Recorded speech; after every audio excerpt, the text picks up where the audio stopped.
Hello, I'm Indiana Secretary of State Todd Rokita. I'm glad you've joined us for Protect Your Pockets, a program created to help you make better and smarter choices when it comes to your financial and investment decisions. After watching this program, you will have taken a major step towards arming yourself with information on how to avoid the pitfalls of investment fraud and scams, as well as learning more about money management. Investing and managing your hard-earned money has never been more complex than it is today. From instant loan approvals to internet stockbrokers, we're living in a world of more consumer choices than we've ever seen before. It's often difficult to know exactly who to trust and who to avoid when it comes to money matters. So please, sit back, take notes, and enjoy Protect Your Pockets.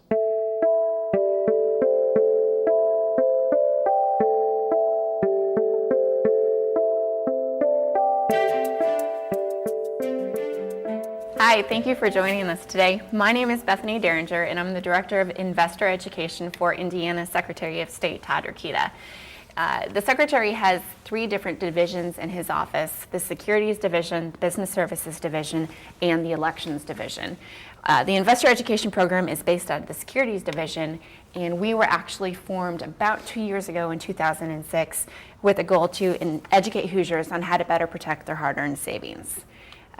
With me is Rick Neff. He's one of our security investigators. He has been with Wall Street for 18 years before coming into the Secretary of State's office.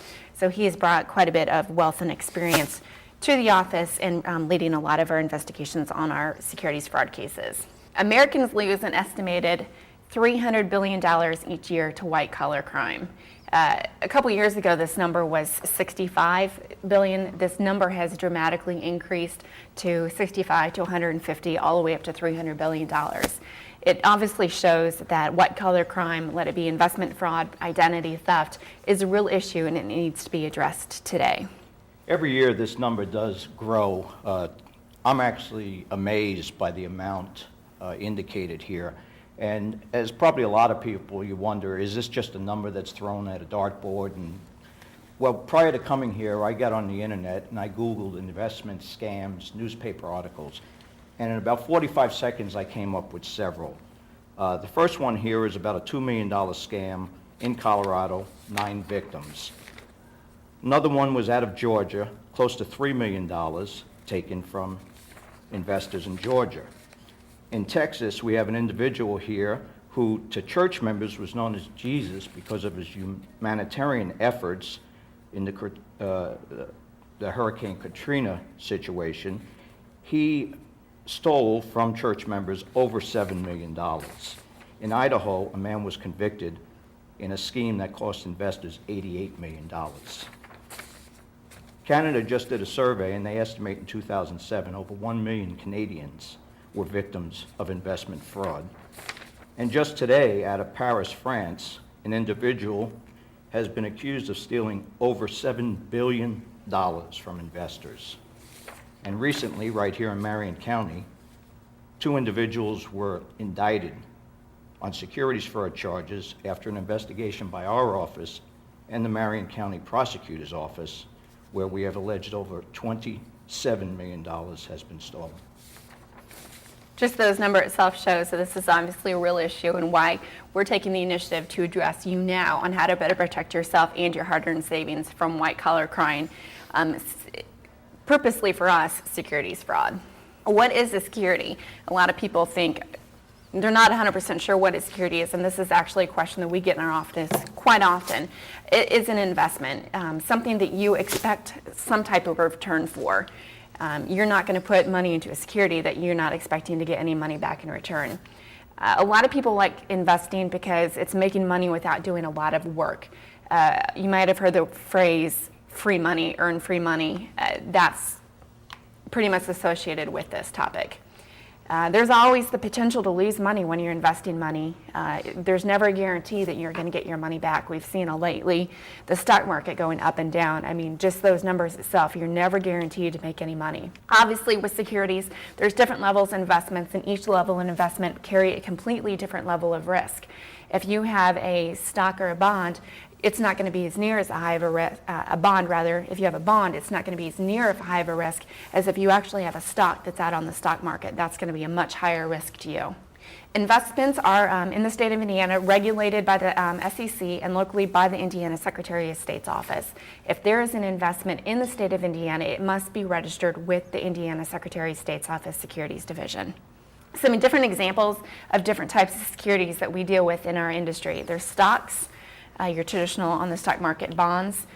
Certificates of deposits are commonly referred to as CDs. Oil and gas ventures, we're actually starting to see a lot more here in the Midwest region. We've actually had cases in southern Indiana, Kentucky area where they've seen oil and gas ventures. Out on the East Coast, they've actually seen cases of oil and gas ventures as well. Promissory notes is another type of example. Viaticals is a new one that we're starting to see a lot. Mutual funds, and we can't forget the internet. We have to include online investing. These are all different types of examples that are involved within the securities industry. Now, when people say, oh, you know what, I'm very educated, I'm not going to fall victim to fraud. Anybody can fall victim to fraud, no matter their background. We've seen medical licensed doctors actually fall victim to fraud.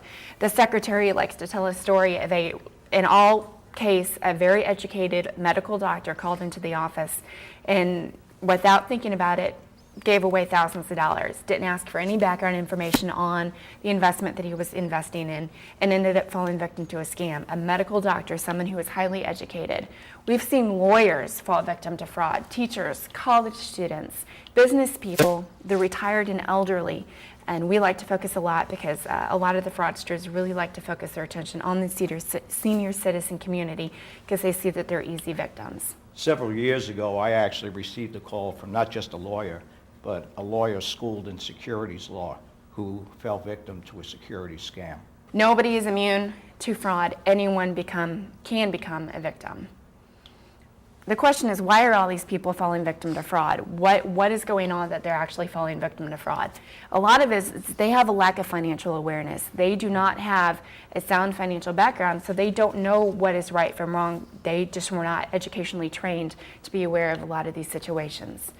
Another one is poor planning early in life. They didn't save enough money when they were younger, so as they start to get to retirement age, they realize that they don't have that nice nest egg saved up, so they start panicking and start figuring out, okay, what can I do to get the most money the quickest and the fastest? And a lot of times they fall victim to different types of fraudulent scams at that point. Also, there's a low rate of return. Some people who do have savings in CDs, certificates of deposits, or your general bank savings accounts, they're not getting a large return, and they're looking for that large return, so they jump up to the stock market or some other investment opportunity, and it may be very fraudulent. The risk gets greater the higher up you get. And this usually is where the elderly fall prey to fraud because they are in situations sometimes that require additional income, whether it be increased medical costs, so they're seeking out higher returns, though not weighing the risks involved with those returns. Another one is rash decisions. We see in a lot of our fraud cases that people are pressured into making a rash decision. You have to make your decision right now, you can't think about it, and people feel that pressure and they think, oh my gosh, all this money is out there, and if I don't decide yes or no at this very minute, I'm going to lose it, and they end up falling victim a lot of times to fraudulent scams because they have to make rash decisions, don't have time to go and investigate and look into the product beforehand. Easy money. A lot of people like easy money. Anybody wants easy money. They want free money. So if they hear an easy way, an easy opportunity to get money, a lot of people are going to go after it. Another one is too trusting, and we tend to see this with the senior citizen community a lot. They're just too trusting, plain and simple. Somebody can come in and sit down and give them a great deal, and they're going to trust them because maybe they're dressed in a very nice suit, or they sat down and broke bread with them and prayed with them at their dinner table. People are trusting because they take advantage of a lot of those situations, and that's one way they fall victim to fraud. Fear is another one. A lot of people are scared that they're not going to have money saved for retirement. So they try to jump onto the quickest thing they can find, and a lot of times they end up falling victim to fraud. There's a lot of different types of fraud we're going to talk about. The first one is pyramid schemes or Ponzi schemes. There's a lot of confusion between what is a pyramid scheme and what is a Ponzi scheme. A lot of people combine the terms, and there is a difference between the two of them, and then there's also a lot of the same. Pretty much a pyramid scheme, it starts up with something set up like a pyramid. You have your promoter at the top of the pyramid, and he's going to bring on investors, and each level of investor